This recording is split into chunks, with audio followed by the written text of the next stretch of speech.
Today, we are checking out why America built a country in Africa and left it to die. I have no clue what country we are talking about, but we're gonna go ahead and check this one out together, man. If y'all new here, hit that sub button, like the video, link to this vid will be in the description. Let's check it out. Colonization of Africa. You're probably imagining massive European empires like Britain or France. But there's one piece of land that Europe never touched, because it was actually colonized by the United States. And today, this country stands as a spectacular, mostly forgotten, American failure. The real culprit, though, wasn't just bad politics, but the brutal landscape itself.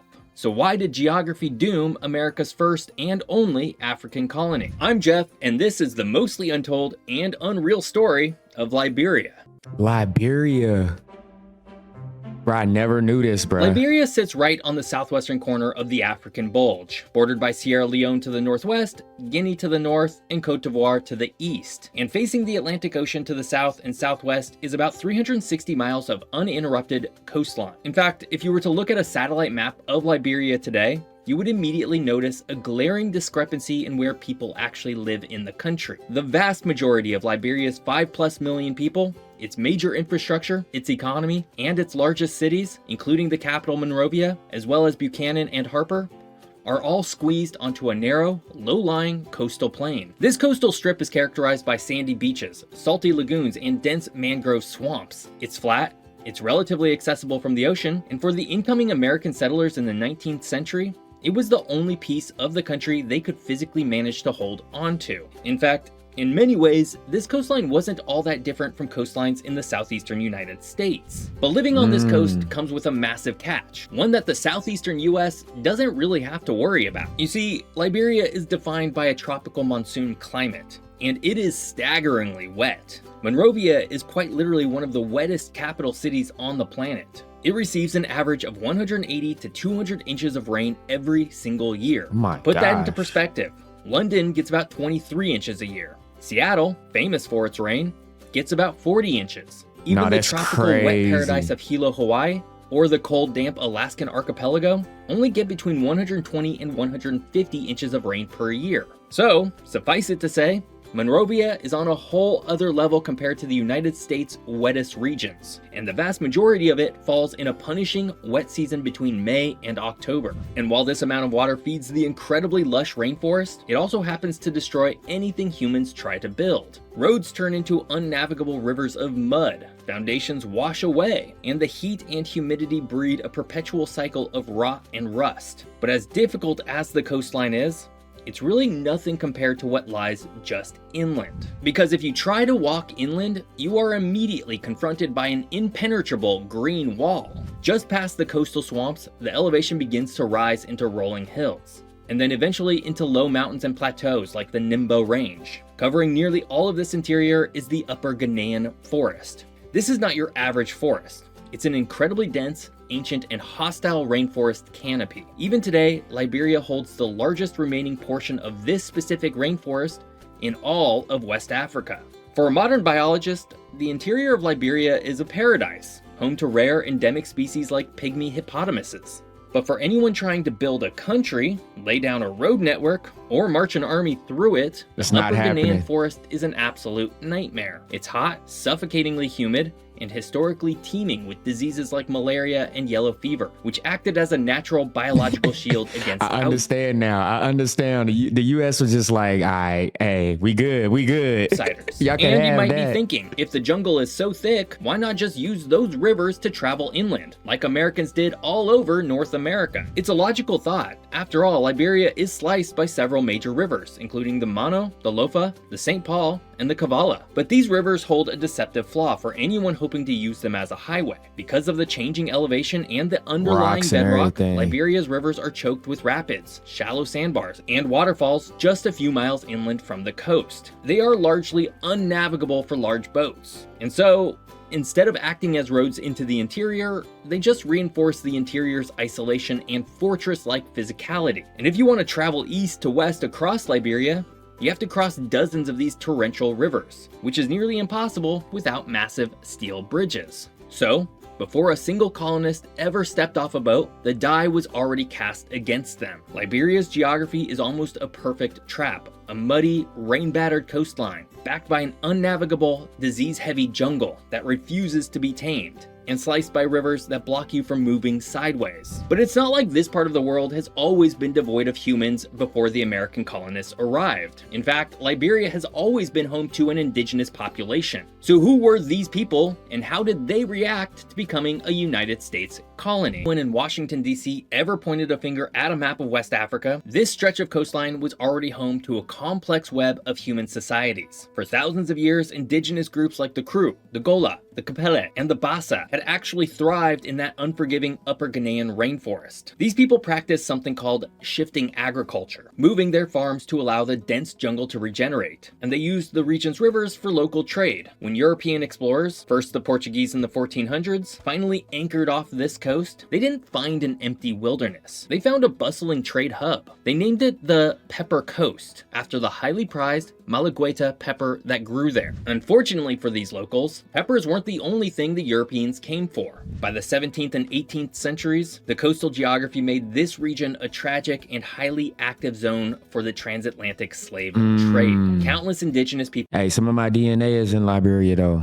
It makes sense. When I did my DNA test, I got a lot of Liberian DNA in me. were captured, forced onto ships, and sent across the ocean in chains, never to see their homeland again. But in a bizarre twist of historic irony, the exact same ocean currents that pulled European slavers away from this coast were about to bring something completely unprecedented back to it. Ships full of free Black Americans, sent by a society that didn't want them. To understand how Liberia came to be, we have to jump across the Atlantic to the United States in the year 1816. At this point in time, the US was growing, and so was its population of free Black Americans. After all, by the year 1800, 8 states, all located in the Northeast, had abolished slavery entirely. This demographic reality sparked a panic among a very strange, unholy alliance of white Americans. On one side, you had white abolitionists, who believed paternalistically that Black Americans would never achieve true equality in a deeply racist America and needed their own country to thrive. On the other side, you had wealthy Southern slaveholders, who were terrified that a growing free Black population would inspire slave rebellions, or, God forbid, a country that completely abolishes slavery forever. Despite their radically different motives, these two groups came together to form the American Colonization Society. Their goal was simple: raise money, acquire land in Africa, and ship free Black Americans across the ocean. It was framed as a grand humanitarian mission, but in reality— Hold on. So my people was getting shipped back to Africa, bruh? So they brought us there and then got together to ship us back. Bro, I did not know that. It was a massive, federally subsidized eviction. In 1822, the American Colonization They holla eviction like we football Society successfully acquired a small strip of land at Cape Meserado, mostly by pointing guns at the heads of local indigenous chiefs. Soon after, the first wave of African American settlers arrived. They named their new coastal settlement Monrovia, after the sitting US President James Monroe. But if you think these settlers arrived and immediately formed a harmonious bond with the local indigenous tribes, you're in for a shock. The new arrivals, who became known as Americo-Liberians, didn't view themselves as Africans returning to their ancestral homeland. Culturally, linguistically, and religiously, they were Americans, no different from someone living in Boston or New York City, and they brought these American ideals with them. They built Southern-style plantation homes with wraparound porches. They wore heavy wool top hats and Victorian dresses in the sweltering. Hey, they went back there and felt like they was, you know what I'm saying? They was too good. They was too good now. We don't 90-degree tropical humidity. They spoke English, practiced Christianity, and viewed the local indigenous tribes as uncivilized. They had survived the horrors of American slavery, only to arrive in West Africa and immediately set up a rigid, two-tiered society. For the first couple of decades, the American Colonization Society managed this precarious colony. But running a country across an ocean is incredibly expensive, especially when your colony is wedged between a muddy coastline and a disease-ridden jungle. The settlers were dying of malaria at catastrophic rates. Up to 60% of the early colonists perished within a few 60%. years of arriving. By the 1840s, the American Colonization Society was practically bankrupt and growing desperate. Dang, bruh. Like, this was actually, I actually like this idea. Like, I like this, bro. I like how they you know what I'm saying? They was cooking right here. In my opinion, they was cooking. You feel me? They sent Black Americans here to set up camp to, you know what I'm saying? I feel like they was cooking, bruh.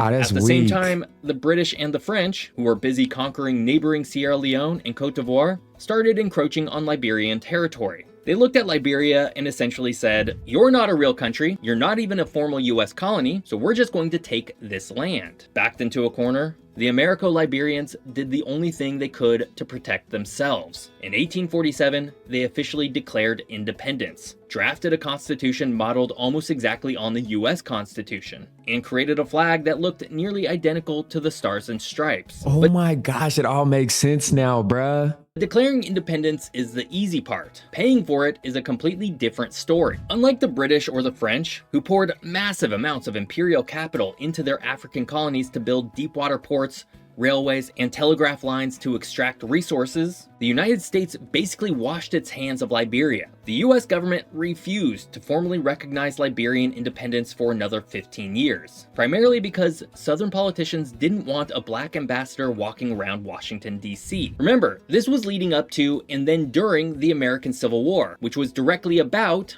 slavery. Slave states absolutely did not want a free black country to exist. So Liberia was That's entirely crazy, on its own. bruh. They had no imperial backer, no infrastructure, and no money. And The thinking of that is just so insane to me, bro. Like, man, we are people just like they are, but they felt like we didn't deserve to be free. We didn't deserve to have things. We didn't deserve to.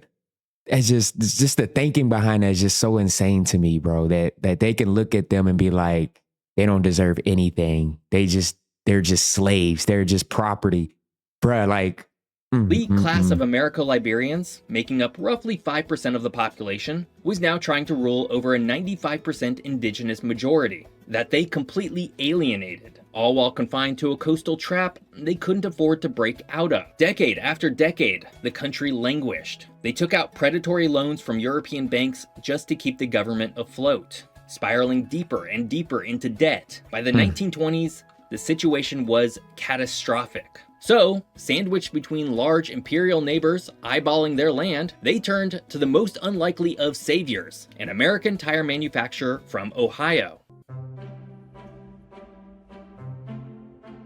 Liberia today remains hold on. Did they say a tire manufacturer from Ohio? the poorest nations on the planet. An incredibly tragic reality for a place that was supposedly birthed with the backing of the United States. But to understand why this grand American experiment deteriorated into America's biggest colonial failure and eventually sold itself to a tire company, we have to go back to that first colonial settlement on the coast. This is where we see what amounts to two entirely different Liberias. When those freed black Americans, the Americo-Liberians, arrived in the 1800s, they didn't actually settle the country of Liberia. They just clung to the coast, mostly because just a few miles inland was an incredibly dense, disease-heavy, and impenetrable jungle. Because this rainforest was so physically hostile, the Americo-Liberians never successfully integrated the interior of their own country. Instead, they built an American-style enclave on the coast in Monrovia, and left the indigenous tribes in the interior completely disconnected. This wasn't just a cultural divide, it was a physical one. You had a coastal, English-speaking Christian ruling class, and a massive forested interior filled with indigenous populations that had absolutely no say in how the country was run. The Americo-Liberians had created a country that was geographically severed in two from day one. But a divided geography is one thing. To bridge that divide, you need money, tools, and roads, something Liberia never had and still really hasn't managed to build. Because Liberia wasn't a formal recognized colony of Britain or France, it experienced the absolute worst of both worlds. The violent, extractive nature of European colonialism was horrific, but it did come with one twisted benefit: imperial infrastructure capital. When the British took over Nigeria, they spent millions building extensive railways to extract wealth. When the French took over Senegal, they built massive deep-water ports to do the exact same thing. The colonizers laid down the physical concrete and steel required to connect the geography of their colonies from the interior all the way to the coast. Cote d'Ivoire, right next door to Liberia, is crisscrossed with dozens of numerically named highways, where Liberia has almost none. The Americo-Liberians didn't get any of this kind of support.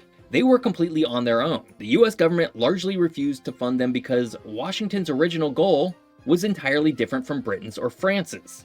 The United States didn't want to extract resources from Liberia. They just wanted to remove people from America. Once those ships dropped the settlers off, the job was gone. That's crazy. They just dropped us off and was gone. Was considered done. But I ain't gonna hold you. Back then, though, I would have been happy. Definitely if I was a slave. Imagine how happy they was. This meant the Americo-Liberians had absolutely no money to conquer the rainforest, build highways, or lay down railroad tracks. In essence, the Americo-Liberians were flying a flag over a piece of land they couldn't even walk across. So how does a country survive when its geography is divided?